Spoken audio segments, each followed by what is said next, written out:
Imbes mag-enjoy sa kanilang Sa kanilang bakasyon. Sa kanilang Do you know? to, We may live in girlfriend sila. Philippines and we just went to the beach of Philippines and went fishing there. So we went to Palawan to fish. Grupo ng bulaklak na itlogan. Bakit bakla ba talaga siya? Ha? Baka di naman siguro niloloko lang. Ano lang naman yun? Pambubuli sa kanya. Joke-joke lang naman. O yung gitna na to, huwag niyong basahin. Kaya mamaya yung plastaranon sa mga taong antikin.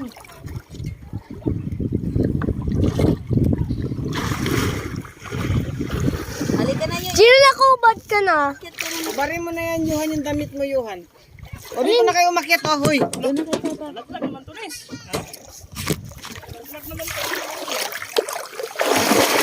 Ipalit na lang yan dyan mamaya.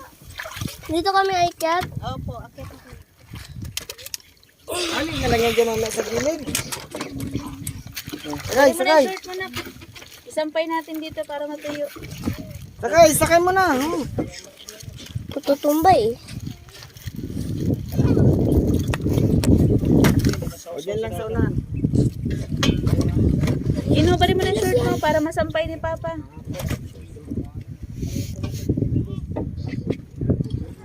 Ano itong sinilas dito? Kay Sarah yan. Ay, kay Dennis yan. Or kay You already read the boat. Kay Sabdo. Malaki na. Shoes me, Papa.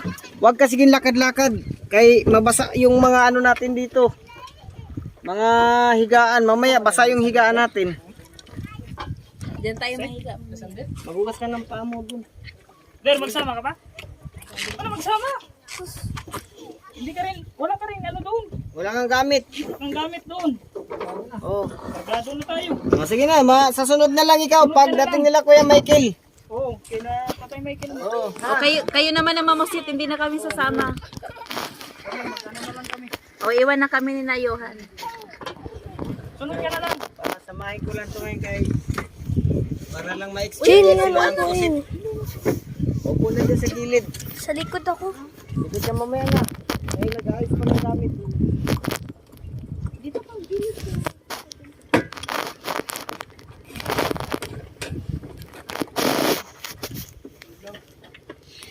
Patuyo na tayo. Kasi mabasa na tayo. Yan, kumako ka na dito. Ibig sabihin, tuloy-tuloy pala ang paglalambat nyo. Tuloy-tuloy yan. Liwanag lang yun.